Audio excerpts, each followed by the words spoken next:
Hello, today we'll be introducing the repair kits as well as interior parts for CSE sampling valves. First up are our line sampling valves. We're going to go with our A-type here. We do have the seat as well as gasket available for repair. This fits right there. Second up, we have our B-type line sampling valve. There's all that's to this is 2 O-rings.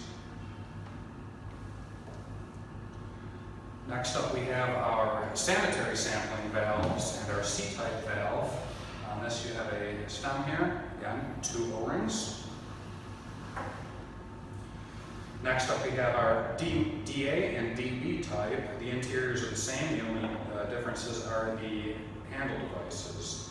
Inside, all you'll find is a seat. And finally, we have our F-type sampling valve with a seat and an O. Again, all of that is available via repair kit from CSE.